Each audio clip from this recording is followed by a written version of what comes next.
Até aqui tudo bem, gente? Tudo certo aí? Alguma dúvida? Tranquilo? Vânia, tudo bem? Boa noite. Chegou, né? Depois não tinha te visto aí. Tô tranquilo, então tá bom. Pode me interromper, tá, Vânia? Eu falei com as meninas aqui, pode, se tiver alguma dúvida, pode me chamar aqui tranquilo, tá? Tá. Então, esse é o panorama básico do mundo, né? Vamos pensar a orientação profissional agora aqui no Brasil.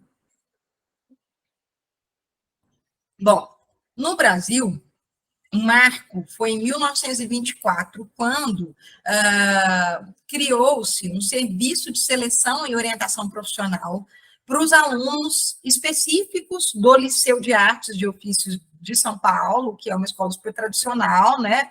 E era sob responsabilidade, olha só, de um engenheiro, gente, né? Que era o Roberto Manos, tá? Ele é que começou trazendo, desenvolvendo, começando esse processo de orientação profissional, mas muito específico, né, dentro de uma escola, né, junto ali com os alunos, tá?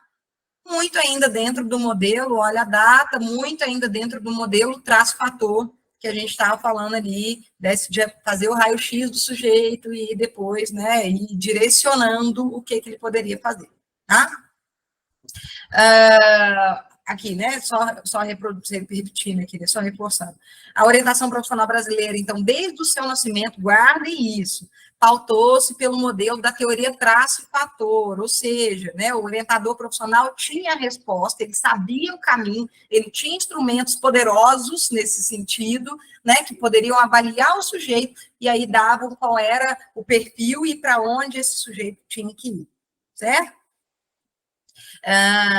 Então, assim, né? Era o perfil, o que era o papel do orientador? É o de fazer diagnóstico, prognóstico, ó, você tem que ir para cá, você pode ir para lá, né? Se você for para cá, não vai dar certo. Era nesses termos mesmo assim. E indicações das ocupações certas para cada indivíduo, o que foi feito desde o início com base na psicologia aplicada e na psicometria. Certo? Usando esses instrumentos mais práticos, né, mais de medição do sujeito para poder avaliar, certo? Na década de 60, já acabou de falar que no cenário mundial já estavam ocorrendo ali, né, transformações, né, outros tipos de visões sendo trazidas ali para a orientação profissional, e tirando um pouco o poder dessa teoria do traço-fator, né, e tudo, então, muito pelo contrário, criticando, né, tem várias teorias que criticavam mesmo esse tipo de abordagem, assim, né, dentro da orientação profissional, e aí vieram, óbvio, né, esse movimento chegou aqui no Brasil, né, esse movimento principalmente de crítica mesmo, assim, tá, para esse modelo. Onde que foi muito, realmente, assim, o que a gente considera o marco dentro da orientação profissional do Brasil, não é tanto esse do Liceu de Artes aqui de São Paulo, tá? Muito mais quando a USP criou realmente uma disciplina de seleção e orientação profissional com a Maria Margarida Carvalho, né, que trouxe as ideias do Bohoslavski, então guardem esse nome, que também é um nome muito importante, como eu estava falando, dentro da orientação profissional do Brasil. O Bohoslavski, ele veio a convite da Margarida Carvalho, né? Ele veio ao Brasil e deu várias aulas, né, cursos ali na USP, né? Ele era um argentino que tinha influências muito fortes da psicanálise, ele tinha uma pegada muito da Melanie Klein, né? Então, ele traz ideias da Melanie Klein para a orientação profissional, que é uma nova abordagem, é uma outra coisa, da psicologia do ego, né, inclusive lá da Ana Freud, na época, né, então ele traz ali influências que não eram muito ali, usadas ainda tanto dentro da orientação profissional. E aqui no Brasil pegou demais, pegou muito esse tipo de abordagem, né? Ele tem um livro, inclusive, que é muito famoso, chama Orientação Vocacional, que é era o nome na época, né? Orientação vocacional, estratégia clínica, porque ele aproxima muito, realmente, a orientação profissional da clínica principalmente psicanalítica, né? E até hoje, a gente tem muito esse formato aqui no Brasil, é muito comum esse formato da orientação profissional dentro da clínica, certo? Então, é muito comum a gente fazer essa dobradinha, igual eu faço, né? Eu atendo dentro da clínica e também faço os processos de orientação profissional, individualizados dentro de um consultório, né? Então, ainda temos é muito comum esse modelo, e esse modelo foi muito trazido pelo Bogoslowski. Ao mesmo tempo, quando a Margarida ela trouxe esse tipo de serviço lá, foi oferecido, né, dentro da USP, serviço de orientação profissional, teve uma grande demanda. E aí ela teve que começar a montar esse 1 a 1, não ia dar tempo, não tinha como, né, atender todo mundo. Então ela começou a montar grupos de orientação profissional. Então, olha da onde veio, né, essa ideia que a gente tem hoje e usa muito, principalmente no contexto escolar, a gente trabalha muito com orientação profissional em grupo, né, porque para poder dar conta daquele montante de alunos ali e ter uma dinâmica bem interessante mesmo assim, veio muito da USP, da Margarida Carvalho, né, que ela começou a fazer isso. E ela começou a ter, a trazer não só as contribuições da psicologia clínica, mas as contribuições das teorias da dinâmica de grupo, né? Então, ali dentro da orientação profissional, certo? Até hoje a USP oferece esses grupos, a USP tem uma pegada muito da orientação profissional clínica, o pessoal da USP hoje ainda publica bastante coisa dentro da orientação, inclusive eles apostam um pouco, eles chamam de, como se fosse uma psicoterapia breve focada na escolha profissional, né? Isso é um pouco controverso, tem uma parte do pessoal dos estudiosos, né, de orientação profissional que não concorda com isso, tem outra parte que concorda, que realmente parece, muito uma psicoterapia breve, mas focada, né, na escolha profissional, tá? Então, ainda existe, né, dentro da USP, muito essa pegada clínica e grupos sendo oferecidos até hoje, tá? Deixa eu ver se eu não falei até alguma outra coisa. Certo. Então, entendem que o Bohuslavski, ele morreu cedo, morreu com 30 e poucos anos, 33, se não me engano, e o que foi uma pena, porque, né, ele poderia ter contribuído realmente muito mais dentro desse campo da orientação profissional, mas já foi muito impactante, né? Os poucos anos que ele morou aqui no Brasil e tal, e deu os cursos, é muito impactante, até hoje é muito utilizada a teoria dele, que é essa teoria, né, da estratégia clínica dentro da orientação profissional, tá? Então, lá, né, só reforçando aqui, a estratégia clínica, né, foi desenvolvida pelo Bohuslavski, como alternativa mesmo, né, a esse modelo de traço-fator, que era chamado por ele de estratégia estatística, né. Então, ele foca muito na entrevista clínica. Essa entrevista primeira, para você fazer um levantamento, para você fazer, na verdade, um diagnóstico de orientabilidade. O que é isso? Saber se esse sujeito vai conseguir sustentar ali uma escolha profissional naquele momento ou não, né? Então, ele propõe esse tipo de modelo do sujeito, da gente não fazer orientação profissional com todo mundo, assim, né? Nem todo mundo está maduro, apto, né? Às vezes tem muita questão clínica realmente envolvida, né? Muita demanda clínica atravessando o processo de escolha do sujeito e de alguma forma poluindo ali o processo de escolha do sujeito, e aí muitas vezes ele encaminhava essa pessoa para a clínica, né, para uma terapia, para um outro processo antes de fazer a escolha profissional. Tá? Então, esse diagnóstico primeiro era feito por dentro dessa estratégia para tentar ver se a pessoa poderia ou não, né, estava para seguir ali dentro do processo de orientação. Tá? Em 93, foi criada a Associação Brasileira de Orientadores Profissionais, que é a ABOP. Tá? Então, a gente teve até ano passado, se não me engano, com esse nome, né, que era a Associação Brasileira de Orientação Profissional, e muito interessante, tem congressos a cada 2 anos, então, muito ricos, muito legais. Esse ano foi em Porto Alegre, ano retrasado não teve por causa da pandemia, que foi 2021, em 2019 foi em Maceió, 2017 foi em Campinas, antes foi em Bento Gonçalves, enfim, eles vão realmente trazendo para o Brasil todo, né, tentando trazer para várias partes do Brasil, assim, os congressos que apresentam trabalhos muito interessantes de todas essas áreas da orientação profissional, tá? Desde o ano passado, se não me engano, mudou para o nome de ABRAOPC. Hoje não chama mais ABOP, por uma questão tinha uma outra associação com esse nome, aí era uma briga judicial muito antiga, enfim, e aí tiveram que mudar para a ABRAOPC, tá? Associação Brasileira de Orientação Profissional. Atualmente, então, a área da psicologia, em sua maior parte, né, trabalha aí com essa problemática envolvida na escolha, basicamente nos consultórios, ou trabalhos pontuais em escolas, né, e aí de forma paralela ali a essa estrutura educacional, geralmente feito pelos psicólogos escolares mesmo, tá? Qual que é o problema aqui?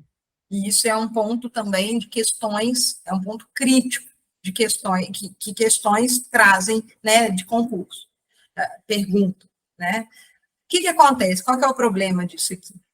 Acontece que acaba ficando dentro dos consultórios uma orientação muito elitizada e individualizada, né? Então, poucas pessoas têm acesso e muito individual, né? Só no 1 a 1. E um outro problema é que, dentro das escolas, a orientação profissional geralmente só atinge aqueles meninos que não conseguiram fazer a escolha sozinhos. É meio que um problema, tá? Lembro que, eu acho que eu esqueci de comentar isso aqui no começo, durante 2 anos e meio, logo depois que eu formei, né, eu fui trabalhar com orientação profissional e com psicologia escolar no Espírito Santo. Morava lá na época, né? Mudei para lá. E trabalhei em várias escolas, né, e tal, e um desafio que eu tive muito grande foi isso, tentar levar a orientação profissional para todos os alunos, e não somente para aqueles que não conseguiram fazer a escolha. Porque era esse o movimento, e é esse o movimento até hoje, dentro das escolas, né? Vamos fazer um mapeamento aqui, 3º ano, quem já fez a escolha? Aí meia dúzia lá, 10, 15, 20, levanta a mão, fala, você vai fazer o quê? Vou fazer tal coisa, fazer tal coisa, tal coisa, tal. Quem ainda não conseguiu fazer a escolha? Meia dúzia lá que ficou meio perdido e tal, não estou conseguindo decidir. Essa meia dúzia vai para o grupo de orientação profissional. É ofertado só para essa meia dúzia. Então, isso é muito ruim. Gravem isso, gente, de verdade mesmo, assim, né? Estou aqui na torcida para que as vagas sejam preenchidas, as vagas reservas sejam preenchidas por pessoas aqui do curso e que consigam desenvolver lá um trabalho de orientação profissional que é muito mais abrangente, que realmente inclua todas as pessoas. Por quê? Quem falou que esse menino está falando ali que tomou decisão, que vai fazer tal curso e tal? Não, eu quero fazer direito e tal. É uma escolha consciente. É uma escolha que ele realmente sabe, porque ou ele está indo com a manada, ou ele está indo porque alguém falou para ele que deve ser muito legal, porque ele viu um filme, ele viu uma série, achou super legal a série lá, né, do advogado criminalista, e falou, é isso que eu quero fazer. E quem falou que esse menino tem noção de realidade profissional?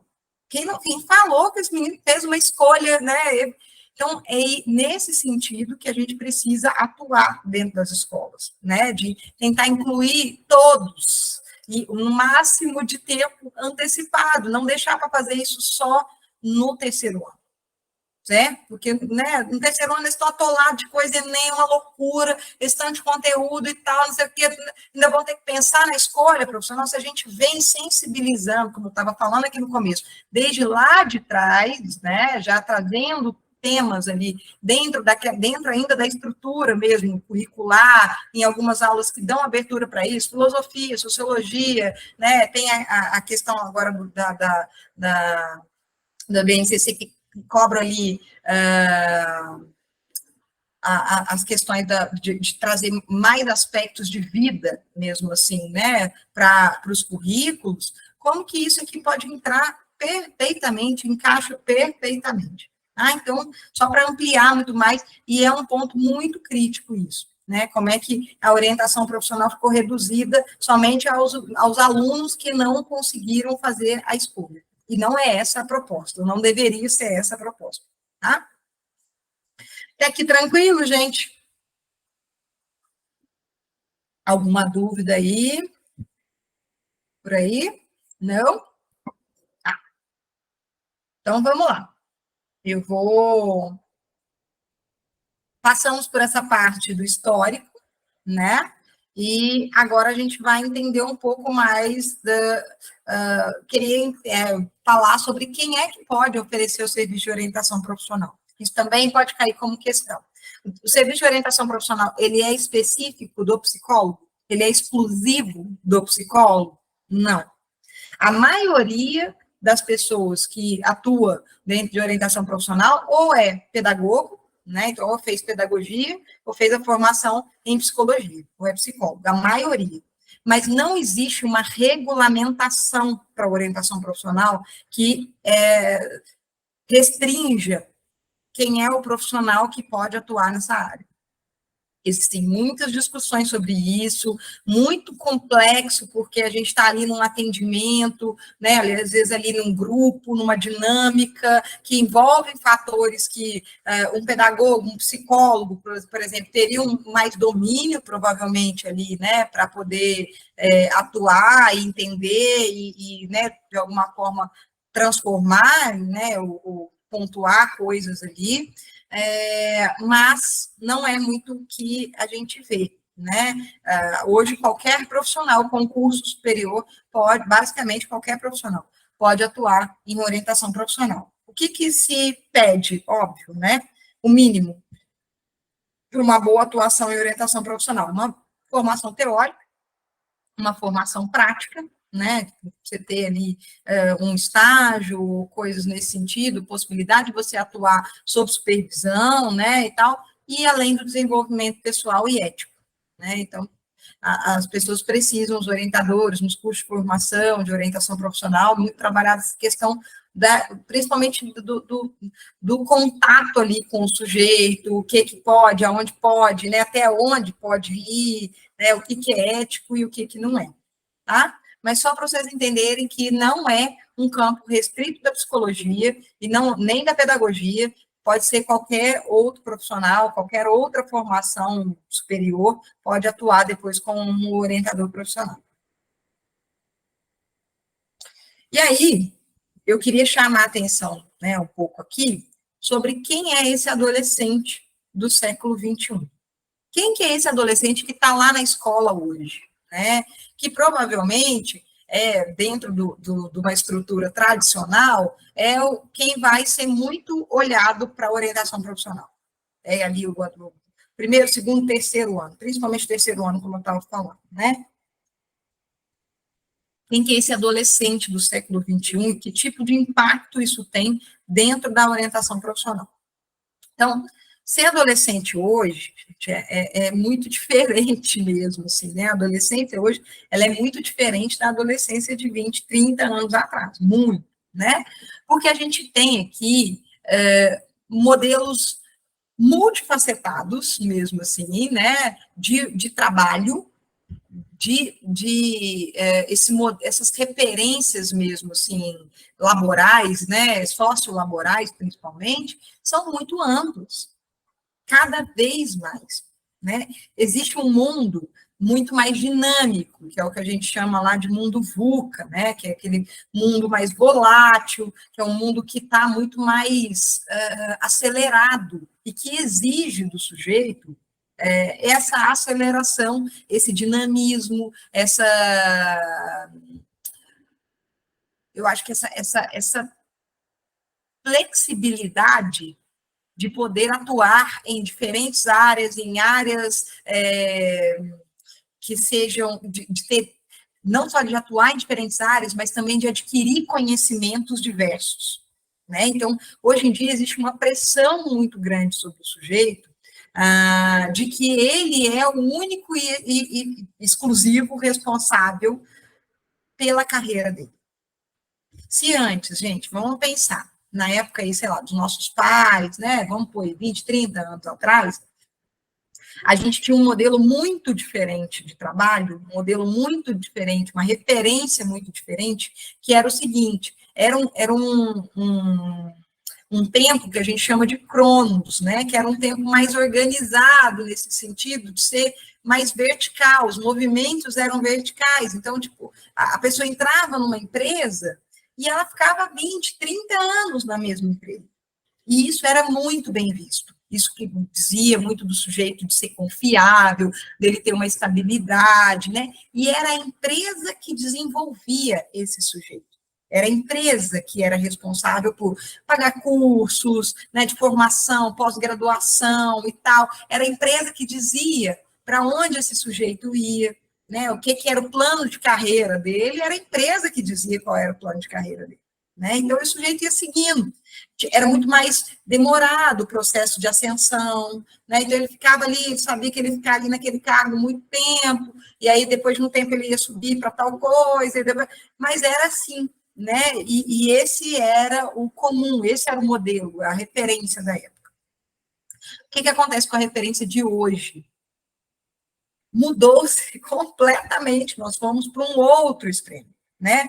Hoje, quem é o responsável, o grande responsável pela própria carreira é o sujeito, ignorando muitas vezes, né, todo um contexto social que limita esse sujeito em vários aspectos. Tá? Então, isso é uma crítica muito grande dentro da orientação de carreira que a gente tem, né, de como que hoje o sujeito, ele é o total, único e exclusivo mesmo, ele é completamente o único responsável pela própria carreira. Se ele deu certo, ótimo, parabéns, que bom, você soube aproveitar as oportunidades. Se você não deu certo, o problema é seu, você fez alguma coisa errada.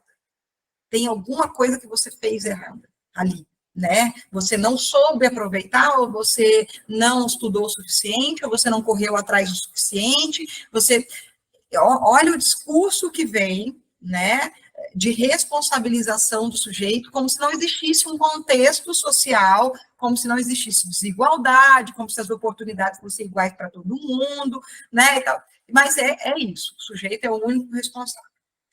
Por que eu estou falando isso? Porque esse adolescente que está hoje, né, esse adolescente de hoje, ele é muito influenciado por este modelo. Esse modelo que exige do sujeito uma dinamicidade muito grande, que ele estude o tempo inteiro, é uma formação contínua, a educação contínua, né? É ali uma coisa, você terminou uma pós, vai fazer outra, e aí você vai, né, fazer um mestrado profissional, vai fazer um curso fora, tem que fazer, você tem que ir enchendo o currículo nesse sentido, né, de áreas, você não pode ficar na mesma área muitos anos, no mesmo cargo, principalmente, assim, na mesma empresa há muitos anos, aquilo que antes era super valorizado, hoje não é mais, né? O sujeito, se ficar muito tempo na mesma função, na mesma empresa, isso é tido como comodismo, é um sujeito que não busca desafios, é um sujeito que, né, não cresceu, não quer crescer profissionalmente. Então, isso traz uma exigência muito grande para esse adolescente que vai entrar daqui a pouco no mercado, que vai escolher a profissão e tal, dessa rotatividade, né, de tipo, eu vou entrar, mas daqui a pouco, né, não estou bem, não está me oferecendo coisas que me interessam, ou, sei lá, não está me pagando, eu vou trocar, eu vou ter que sair, ou, né, e isso, gente, para uma parcela ainda, que ainda é pequena da sociedade.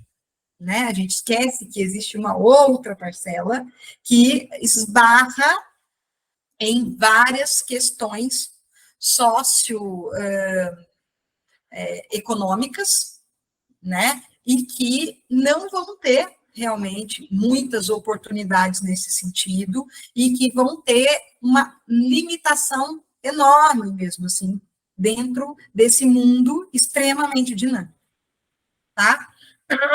Então, é uma visão, uma leitura crítica que a gente precisa começar a ter, porque isso gera angústia. A perda dessas referências mais cronológicas, é o que a gente chama hoje de tempo de kairos, né, que é esse tempo instável e flexível, você tem que mudar, você tem que conhecer vários, de multi-referências, né, e tal, ele traz angústia para o adolescente. E essa coisa ainda que existe do, mas você tem que escolher a sua profissão para o resto da sua vida, que é o que gera, que é o que a fala que eles trazem para a gente muito dentro da orientação profissional, né? Você fala, como é que eu vou escolher? Agora eu tenho 16, 17 anos, como é que eu vou escolher uma coisa que eu vou fazer para o resto da minha vida? Baseado exatamente nesse mundo que a gente está vendo, né?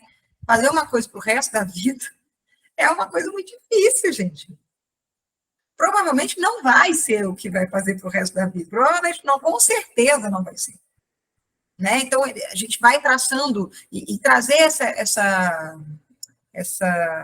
informação ali para o adolescente, né? É trazer, quebrar um pouco esse mito de que ali você tem que bater o martelo em cima de uma profissão que você vai ocupar para sempre, né? É muito importante a gente quebrar um pouco isso, porque o mundo é muito dinâmico, a gente também é muito dinâmico, o ser humano é muito dinâmico, a gente muda também.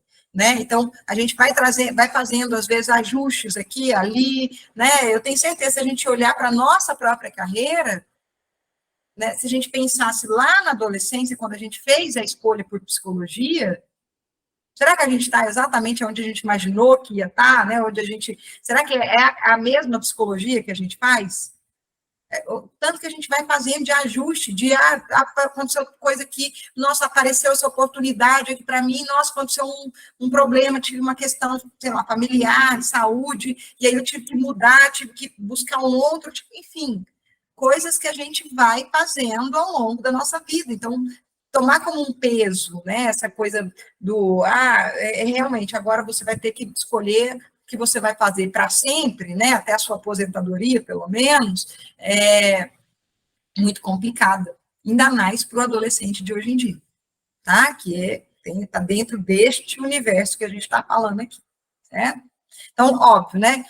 A gente perde muito as referências que existiam, mas tradicionais de família, de gênero, de sexualidade, formação, a própria cronologia de vida, né? O modelo da vida adulta mudou muito, estão muito flexibilizados, que por um lado é excelente, porque abre espaço aí para criação, abre espaço muito mais, né, para o sujeito se criar dentro daquilo que eu quero ser, como eu quero ser, tem muito mais abertura nesse sentido, mas, por outro lado, isso traz muita angústia também, né? Porque é esse tanto de campo, esse tanto de profissão nova, mais de 300 formações que existem hoje no Brasil, né? Como é que você vai escolher um negócio desse? Isso só de curso de graduação, fora tecnológico, fora tecnólogo, sabe? Então, fora o técnico, né? Tecnológico é a mesma coisa. Fora o técnico, sabe? Fora a carreira militar, são muitas áreas, assim, e quanto mais opções de escolha, teoricamente, você tem, né? Mais angustiante fica e mais difícil fica de tomar decisões, tá?